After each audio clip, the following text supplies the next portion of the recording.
सी pack पर खूबसूरत सी सुबह के खूबसूरत से मनाजिर और कराची से रहीम यार खान तक का खूबसूरत और यादगार सफर, और साथ ही एक ऐसा स्टोर जिसमें बेशतर प्रोडक्ट्स पाकिस्तानी थी। और अल्ताफ भाई ने हमें कितनी मजेदार सी फिश बिरयानी खिलाई, देखें आगे इस वीडियो में। अस्सलाम वालेकुम, आज हम पाकिस्तान के खूबसूरत से शहर रहीम यार खान जा रहे हैं। सफर पर जाने से पहले अल्ताफ भाई ने हमें फिश बिरयानी खिलाई जिसमें से धुएं निकल रहे थे, और फिश बिरयानी तो बहुत ही मजेदार थी। खैर, खाना खाने के बाद अल्लामा नजीर साहब ने दुआ करवाई। इसके बाद हम बाहर गाड़ी के पास आ गए जहां हमने गाड़ी में अपना कुछ सामान वगैरह रखा, और इस सफर में अल्लामा साहब, अनीस भाई और अल्ताफ भाई मेरे हमराह हैं। खैर, सामान रखने और डिग्गी को बंद करने के बाद हम गाड़ी में बैठ गए। गाड़ी में बैठते ही अल्ताफ भाई ने सबको एक तस्बीह और एक अतर गिफ्ट किया। इसके बाद हम पेट्रोल पंप पर पहुंच गए जहां गाड़ी का टैंक फुल करवाया। टैंक फुल करवाने के बाद गाड़ी के टायर्स की हवा चेक करवाई। टायर्स की हवा चेक करवाने के बाद हम लियारी एक्सप्रेस वे से होते हुए कराची हैदराबाद M9 मोटरवे पर पहुंच गए, जहां टूल प्लाजा से स्लिप लेने के बाद हम चाय पीने उस्मानिया पर आ गए, जहां हमने चाय का ऑर्डर दिया। और थोड़ी देर बाद ये भाई हमारे लिए चाय ले आए, जिसके बाद हमने चाय पी और आपस में बातें वगैरह भी की, और बातों बातों में मैंने अपने कपड़ों पर चाय भी गिरा दी। खैर, चाय पीने के बाद हमने दोबारा से अपने सफर का आगाज किया, और ये देखें खूबसूरत सा मोटरवे। इसके बाद अल्लामा साहब ने मुझे किशमिश और काजू दिए, जिसे मैंने मजे से खाना शुरू किया, और बातों बातों में तो सफर का पता ही नहीं चला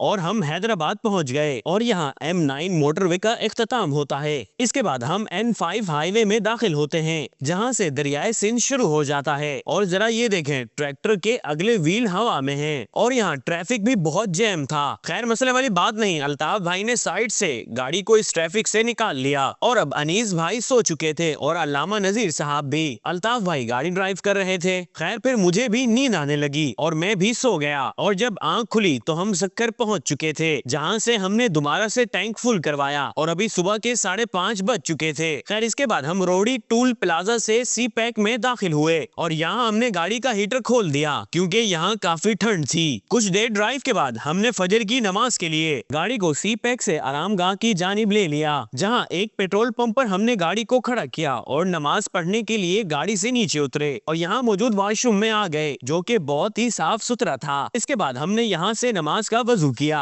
और फिर नमाज फजर अदा की। नमाज फजर अदा करने के बाद हम यहाँ मौजूद एक स्टोर में दाखिल हुए, जहाँ अल्ताफ भाई ने चाय का ऑर्डर दिया, और फिर इस मशीन से चाय निकाली गई, जिसे हमने 2 हिस्सों में तकसीम किया क्योंकि ये काफी ज्यादा थी। और फिर अल्ताफ भाई गाड़ी से कुछ खाने पीने के लिए चीजें ले आए, और चाय काफी मजेदार थी। और इस स्टोर के मालिक को दोनों हाथों से सलाम, क्योंकि यहाँ तकरीबन प्रोडक्ट्स पाकिस्तानी रखी हुई थी। अल्लाह पाक इस स्टोर के मालिक को दुनिया और आखिरत में जज़ाए खैर अता फरमाए, आमीन। खैर, इसके बाद मैंने कप को डस्टबिन में डाल दिया, और अब ड्राइविंग सीट अनीस भाई ने संभाल ली, और साथ ही अब थोड़ी थोड़ी रोशनी भी हो चुकी थी। खैर, इसके बाद सी पैक पर आकर हमने मुफ्ती ज़िया अहमद कादरी साहब का बयान सुना। सास कंपनी से निकाले, मैंने हुजूर के दीन का काम करना। कहीं भी बैठ जाऊंगा ना, रोटी का जिम्मा मेरे रब ने लिया है। रब तबारक व तआला रोटी पहुंचाएगा, रोटी पहुंचेगी मेरे तक। ये नहीं समझ आया? हाँ, रोटी का जिम्मा रब तआला ने लिया है, जब तक बंदा रब तबारक व तआला के दीन का काम करता रहे। छोड़ेगा, भागेगा वहां से, तो फिर उसका हाल भी वही होता है जिस तरह उनका हाल हो रहा है। कई की डिग्रियां उठा के फिरते हैं, घूमते फिरते हैं, वो नौकरी दे दें, नौकरी दे दें, कुछ भी नहीं मिल रहा उनको। एक नौकरी होती है जनाब 40,000 50,000, एक सीट पे 40,000 50,000 ना उसके उम्मीदवार होते हैं, भले किसी के कुछ नहीं पड़ता। वाहिद नौकरी है पूरी कायनात में मेरे करीम आका अलैहिस्सलाम के दर की नौकरी है। ये वो नौकरी है, यहाँ से किसी को निकाला भी नहीं जाता।